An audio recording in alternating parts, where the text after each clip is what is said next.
कहानी की शुरुआत में हम एक लड़की को देखते हैं जो रोड के बीचों बीच अपनी जान देने के लिए सड़क पर लेटी हुई है। कुछ ही देर में इस रोड पर एक गाड़ी आ जाती है। यह लड़की जैसे ही उस गाड़ी को अपनी ओर आता देखती है तो एक दर्दनाक मौत के डर से वो अपना इरादा बदल लेती है और वो सड़क से उठकर किनारे पर चली जाती है। तब वो गाड़ी वाला इंसान भी इस लड़की की मदद के लिए नहीं रुकता। वो इसे नजरअंदाज करके आगे निकल जाता है जैसे उसने कुछ देखा ही नहीं हो। इस लड़की का नाम लीसा है। लीसा की जिंदगी बिल्कुल भी ठीक नहीं चल रही। दरअसल आज लीसा की बेटी का जन्मदिन है, लेकिन अब उसकी बेटी इस दुनिया में नहीं रही। तब हम देखते हैं कि जो गाड़ी कुछ देर पहले लीसा को इग्नोर करके आगे निकल गई थी, उसे अपनी गलती का एहसास होता है। इसलिए वो आदमी अपनी गाड़ी रिवर्स करके लीसा के पास आता है। गाड़ी के अंदर बैठा एडम नाम का आदमी लीसा से पूछता है, क्या तुम ठीक हो? जिस पर लीसा जवाब देती है, हाँ मैं ठीक हूँ, मुझे कुछ नहीं हुआ। इस पर उस आदमी ने लीसा को बताया कि इस सुनसान इलाके से शहर काफी दूर है, इसलिए अगर तुम चाहो तो मैं तुम्हें शहर तक लिफ्ट दे सकता हूँ। लीसा मान जाती है और फौरन उसकी गाड़ी में बैठ जाती है। सफर के दौरान एडम लीसा से पूछता है कि तुम अकेली इस सुनसान जगह में क्या कर रही थी? लीसा ने एडम को बताया कि आज मेरी बेटी का जन्मदिन है, जिस वजह से वो आज मुझे बहुत याद आ रही है, पर बदकिस्मती से वो अब इस दुनिया में नहीं रही और अब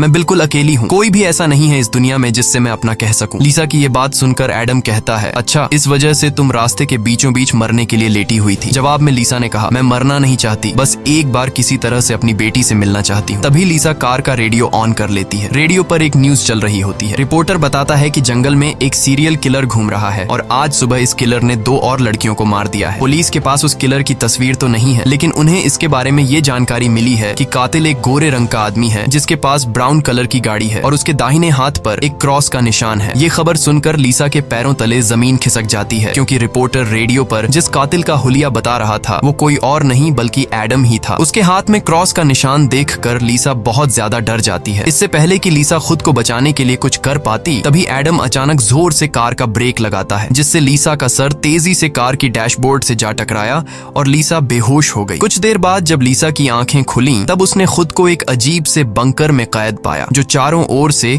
लोहे की मजबूत दीवारों से बना हुआ था। लीसा खुद को इस बंद जगह में कैद पाकर बहुत ज्यादा घबरा जाती है और मदद के लिए चिल्लाने लगती है, लेकिन उसकी मदद करने कोई नहीं आया। हम देखते हैं कि लीसा को एक अलग तरह का सूट पहनाया गया है और उसके हाथ में एक घड़ी भी पहनाई गई है। लीसा उस घड़ी को निकालने की बहुत कोशिश करती है, लेकिन वो घड़ी इतनी मजबूत थी कि काफी कोशिश के बाद भी वो उसके हाथ से नहीं निकलती। आखिर में जब उसे रियलाइज होता है कि इस जगह से निकलना इम्पॉसिबल है, तो वो थक हार कर एक जगह में बैठकर रोने लग जाती है। तभी अचानक उस चेंबर का दरवाजा खुला। लीसा ने देखा कि दरवाजे के दूसरी ओर एक सुरंग है। उस सुरंग के एंड से रोशनी नजर आ रही थी। लीसा को समझ आया कि अगर इस जगह से बाहर निकलना है तो इस सुरंग से होकर निकलना पड़ेगा। लीसा खुश हो जाती है कि उसे बाहर निकलने का रास्ता मिल गया है, लेकिन जैसे ही वो सुरंग के अंदर चली गई, तभी अचानक उसके पीछे उस चेंबर का दरवाजा अपने आप बंद हो गया। ये देखकर लीसा की सांस रुक गई और अब उसे समझ आया कि वो पहले से भी ज्यादा खतरनाक जगह में फंस गई है। तभी अचानक लीसा के हाथ में बंधे ब्रेसलेट में अलार्म बजने लगा और 11 मिनट का टाइमर सेट हुआ। ये देखकर लीसा समझ गई कि मुझे 11 मिनट में यहाँ से निकलना होगा, नहीं तो मैं हमेशा के लिए यहाँ पर बंद रह जाऊंगी। इसीलिए लीसा अपने हाथों और पैरों के बल रेंगती हुई जल्दी से उस रोशनी की तरफ बढ़ने लगी। लेकिन जैसे ही वो उस रोशनी के करीब होती जा रही थी, तभी अचानक उस सुरंग का आगे का दरवाजा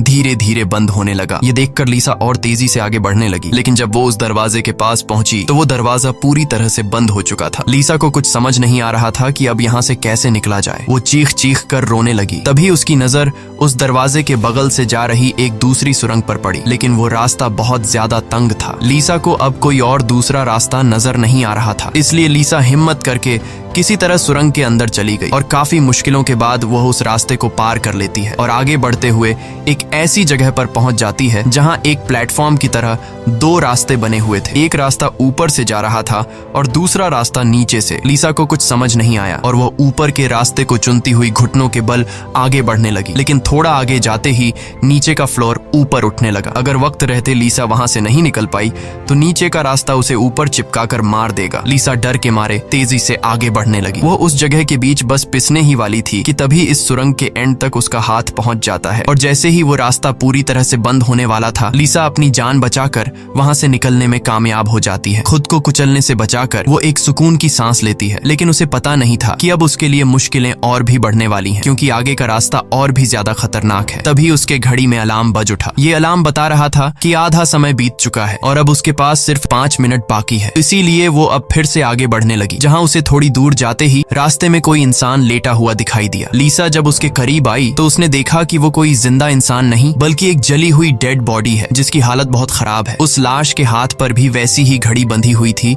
जैसी लीसा के हाथों पर बंधी थी। लीसा को समझ आ गया कि ये इंसान भी मेरी तरह इस सुरंग से निकलने की कोशिश कर रहा था, लेकिन वो यहाँ से निकलने में कामयाब नहीं हो सका और मारा गया। मतलब यहाँ से निकलना इम्पॉसिबल है। इस डेड बॉडी को देखकर लीसा की यहाँ से निकलने की बची कुची उम्मीद भी टूट गई, लेकिन उसने किसी तरह हिम्मत जुटाई और इस डेड बॉडी को साइड पर करके आगे बढ़ने लगी। जब वो घड़ी की तरफ देखती है तो उसके पास सिर्फ 2 मिनट का टाइम बचा हुआ था, इसीलिए वो और तेजी से आगे बढ़ने लगी। तभी अचानक एक मजबूत लोहे की सलाखों ने आकर उसका रास्ता रोक दिया। साथ ही उस सुरंग की दीवारों में से ढेर सारे हीटिंग पाइप निकलकर बाहर आने लगे और उस जगह को गर्म करने लगे। ये देख लीसा पूरी तरह से घबरा गई। वो समझ गई कि जल्द ही उसकी भी लाश उस जले हुए इंसान की तरह इस सुरंग में पड़ी होगी। उसे आगे क्या करना है कुछ समझ नहीं आ रहा था। तभी उसके पीछे दीवार का एक छोटा सा सेक्शन खुल गया, जिसे देख लीसा पीछे की तरफ रेंगती हुई उसके अंदर घुस गई। अगले ही पल एक कांच के दरवाजे ने इस सेक्शन को पूरी तरह से बंद कर दिया। जैसे ही लीसा के हाथ में बंधी घड़ी में टाइमर 0 पर पहुंचा, तभी उन हीटिंग पाइप से आग फुंवारे की तरह निकलने लगी और देखते ही देखते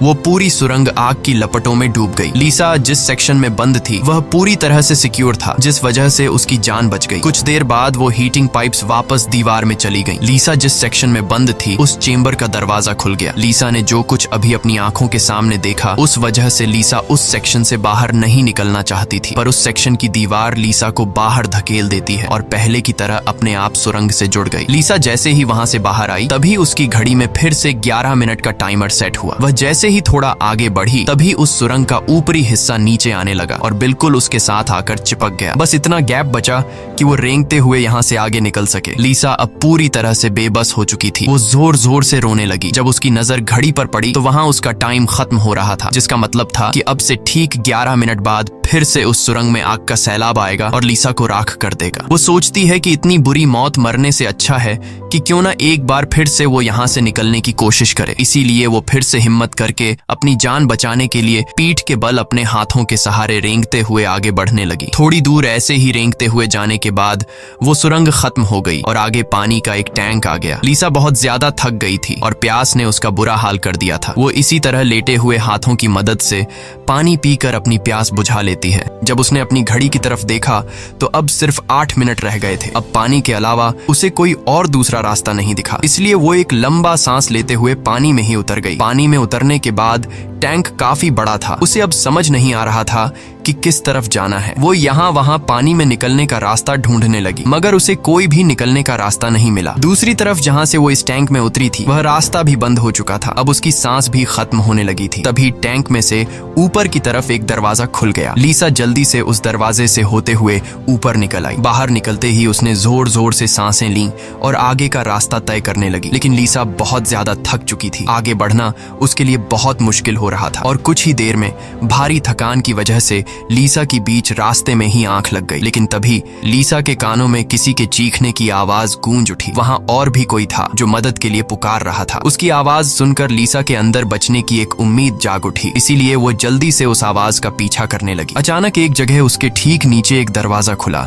जिसके अंदर उबलता हुआ तेजाब था। लीसा उस तेजाब में गिरने से बाल बाल बची। वो तेजाब इतना खतरनाक था कि एक मजबूत लोहे को भी कुछ सेकंड में पिघला देता। लीसा जल्दी से अपने कपड़े का एक टुकड़ा काटती है और उसे टेस्ट करने के लिए तेजाब में डुबोती है। कपड़ा कुछ ही सेकंड में काली राख में बदल जाता है। ये देखकर वो बहुत ही संभल कर आगे बढ़ती है। वो अपने हाथों और पैरों को उस गड्ढे के किनारों पर रखकर उस जगह को पार करने ही वाली थी कि तभी उसका घुटना तेजाब में लग जाता है, जिससे लीसा दर्द से चीख पड़ी। खुशकिस्मती से उसके सूट की वजह से उसका घुटना गलने से बच गया, लेकिन उसके घुटने पर एक गहरा जख्म बन गया था। अच्छी बात ये थी कि अब वह मदद की आवाज काफी करीब से आ रही थी। लीसा अपना दर्द भूलकर फिर से उस आवाज का पीछा करने लगी और आखिरकार वो एक लोहे की ग्रिड के पास जा पहुंची। उससे कुछ दूरी पर एक और ग्रिड थी जिसके पीछे एक आदमी था। उस आदमी ने भी लीसा की तरह हाथ में घड़ी और सूट पहना था। लीसा उससे कहती है कि देखो मेरी बात सुनो, हम दोनों यहाँ पर फंसे हुए हैं। अगर हम एक दूसरे की मदद करें तो यहाँ से निकल सकते हैं। लेकिन वो आदमी काफी लंबे समय से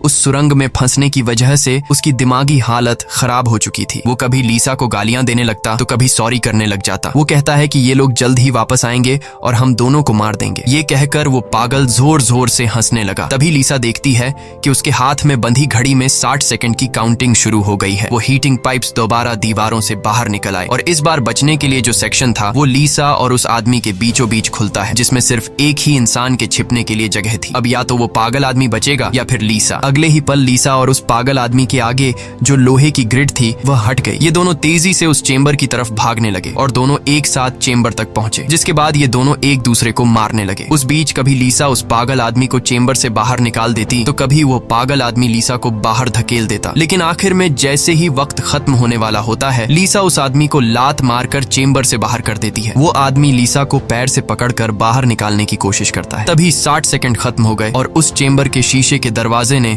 उस आदमी का हाथ काट दिया। दर्द से वो आदमी चिल्ला उठा। तभी लीसा की नजर उस आदमी के हाथ पर पड़ी जिस पर क्रॉस का टैटू बना हुआ था। उस टैटू को देखकर लीसा समझ जाती है कि ये आदमी कोई और नहीं बल्कि उसे कार में बेहोश करने वाला सीरियल किलर एडम है। अब लीसा की सारी कंफ्यूजन दूर हो गई। पहले लीसा को लग रहा था कि एडम ने इसे यहाँ कैद करके रखा है, लेकिन उसकी ये सोच गलत थी क्योंकि एडम बेचारा तो अब खुद मौत के मुंह में था। इतने में ही लीसा की घड़ी पर 11 मिनट का वक्त पूरा हो गया और उन हीटिंग पाइप्स से निकलती तेज आग ने कुछ ही सेकंड्स में एडम को राख में बदल दिया। अपनी आंखों से एडम की इतनी भयानक मौत देखकर लीसा डर के मारे कांपने लगी। कुछ देर बाद सेक्शन के अंदर एक छोटे सुरंग में से एक रोबोट आता है। वह एक बहुत ही भयानक सा स्कल था। ये रोबोट लीसा को कोई नुकसान नहीं पहुंचाता बल्कि उसके तेजाब से जले हुए घुटने को ठीक कर देता है। लीसा ने उससे पूछा कि वो कौन है और उसे यहाँ क्यों लेकर आया है। जवाब में उस रोबोट के मुंह से एक टूल निकलता है और वो टूल लीसा के सूट के साथ कनेक्ट हो जाता है। उस टूल की मदद से लीसा को फ्लैशबैक की सारी बातें याद आने लगती हैं, जब वो कार में एडम के साथ थी और उसे एडम की सच्चाई का पता चलने पर एडम की उसके साथ झड़प हो गई थी। उस दौरान एडम ने लीसा पर चाकू से सीने पर वार किया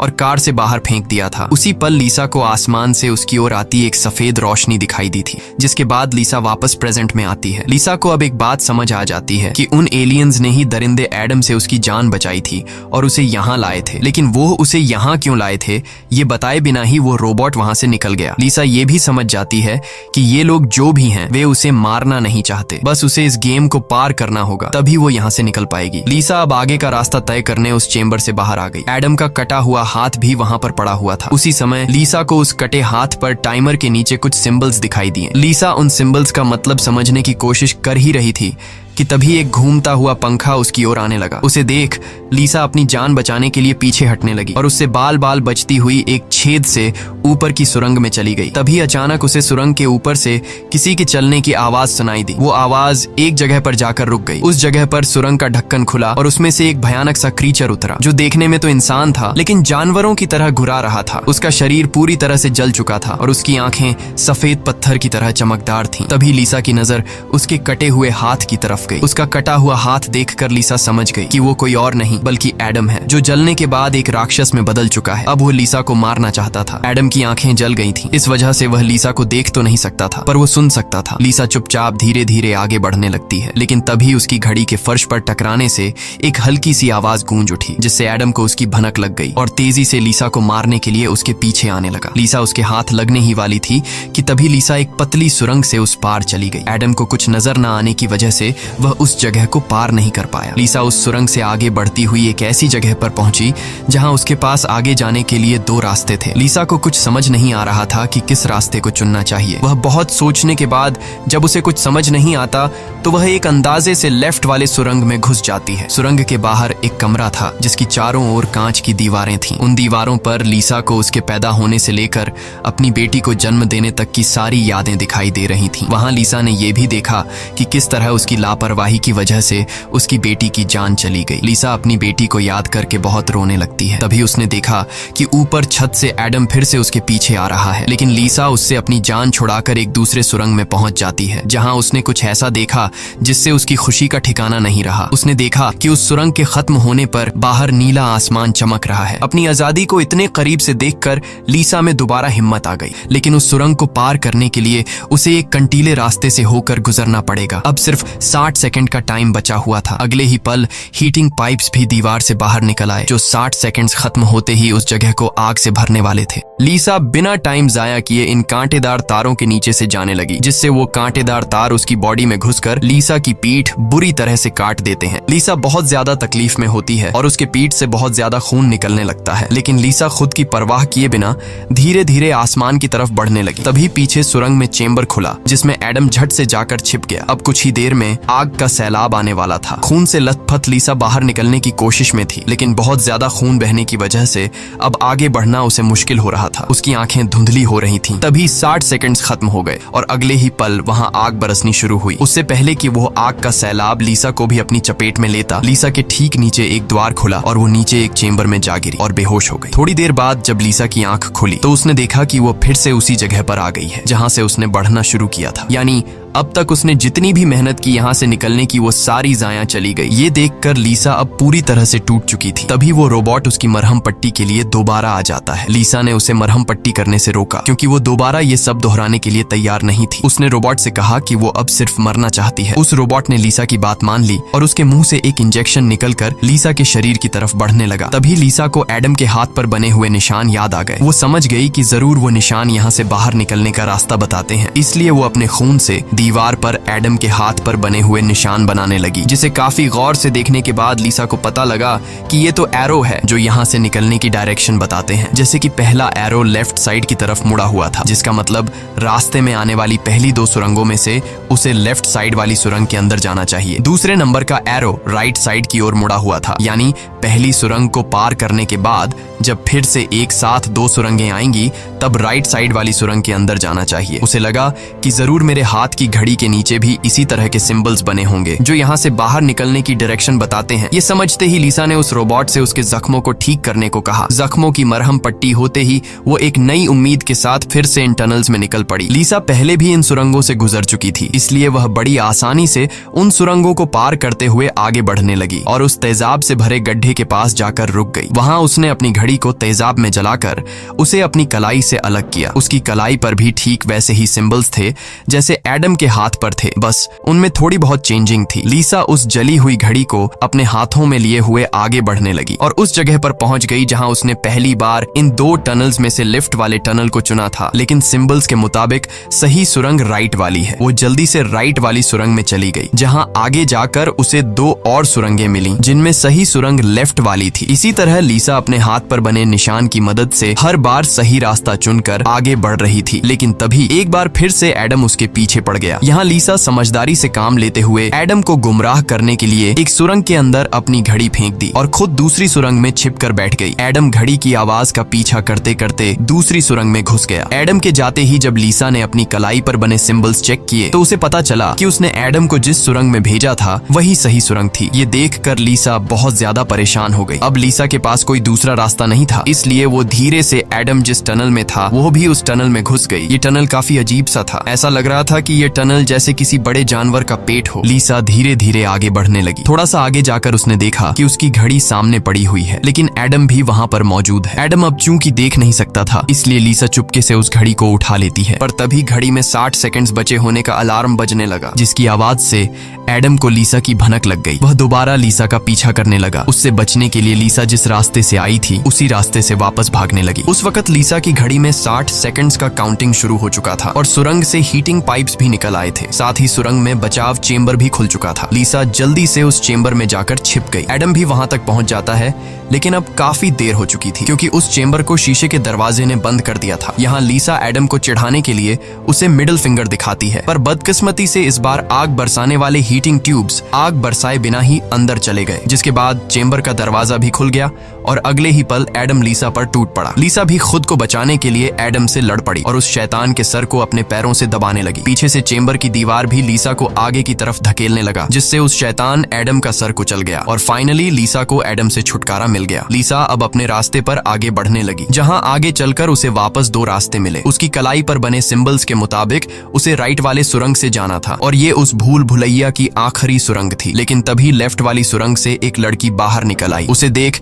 लीसा की आंखें खुली की खुली रह गईं और वो रोने लगी, क्योंकि यह लड़की कोई और नहीं बल्कि उसकी बेटी नीना थी। नीना के मरने के बाद से लीसा ने जीना ही छोड़ दिया था। उसकी बस यही एक ख्वाहिश थी कि वो किसी तरह नीना से मिल पाए और आखिरकार आज उसकी ये ख्वाहिश भी पूरी हो गई। नीना ने अपनी माँ लीसा से कहा कि अब दोबारा मुझे फिर से अकेला मत छोड़ना, जिस पर लीसा ने जवाब दिया, नहीं बेटा, मैं हमेशा तुम्हारे साथ रहूंगी। जिस पर नीना कहती है, तो फिर आओ मेरे साथ लेफ्ट वाले टनल में चलो। लीसा रोते हुए बोली, नीना, मैं तुम्हें फिर से खोना नहीं चाहती, लेकिन सच तो ये है कि तुम पहले ही मर चुकी हो और मेरी मंजिल दूसरी सुरंग में है। इतना कहकर लीसा वहां से जाने लगी। पीछे से नीना उसे पुकारती रही, लेकिन लीसा दिल पर पत्थर रखकर उस सुरंग से बाहर निकली। बाहर आते ही लीसा फूट फूट कर रोने लगती है। उसके बाद लीसा ने बिना समय गंवाए राइट वाली सुरंग में घुस गई, जहां उसे सुरंग के अंत में खुला आसमान दिख रहा था। वो खुश होकर तेजी से आगे बढ़ने लगी, लेकिन तभी उसके रास्ते में 3 लोहे के ब्लेड्स आ गए जो लगातार तेजी से ऊपर नीचे हो रहे थे, जिन्हें पार करने का मतलब था खुद के टुकड़े करवाना। लेकिन लीसा को हर हाल में यहाँ से निकलना था, इसीलिए उसने गौर किया कि उनमें से पहला ब्लेड हर 4 सेकंड्स में एक बार नीचे आ रहा है। लीसा उसके करीब पहुंची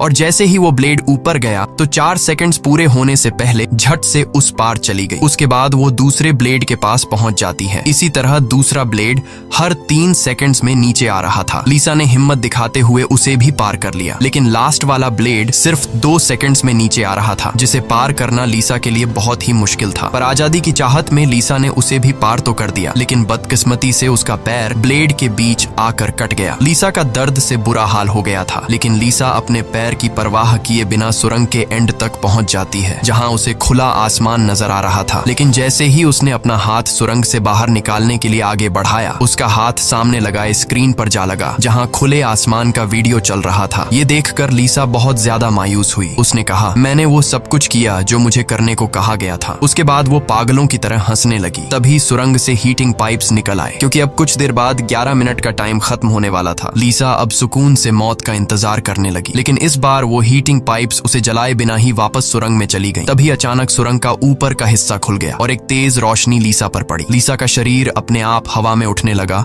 और उस रोशनी में समा गया। थोड़ी देर बाद जब लीसा की आंख खुली तो उसने खुद को एक झरने के किनारे पाया, जिसे देख लीसा के चेहरे पर मुस्कान वापस लौट आई। वहां पर नीना भी मौजूद थी। लीसा ने नीना से पूछा, क्या मैं मर चुकी हूँ? इस पर नीना ने कहा, तुम्हारा शरीर एक बार नहीं बल्कि अब तक कई बार मर चुका है। लीसा ने फिर से पूछा कि अब यहाँ मुझे क्या करना है? जिस पर नीना ने जवाब दिया, यहाँ तुम्हें बस जीना है और कुछ नहीं करना। यहाँ हमें पता चलता है कि जिस जगह पर लीसा अब मौजूद थी वो जगह दुनिया नहीं बल्कि कुछ और ही थी और किसी स्वर्ग की तरह खूबसूरत थी। इस फिल्म की शॉर्टकट एक्सप्लेनेशन ये है कि लीसा जब एडम के साथ कार में सफर कर रही थी, तब एडम ने लीसा पर चाकू से वार करके उसे मार दिया, जिसके बाद वह सीधा नरक पहुंची। वहां उसके पाप धुल गए और एंड में वह स्वर्ग जा पहुंची। इसी के साथ ये कहानी खत्म हो जाती है। अगर वीडियो आपको अच्छी लगी हो तो हमारे चैनल को सब्सक्राइब और वीडियो को लाइक कीजिए।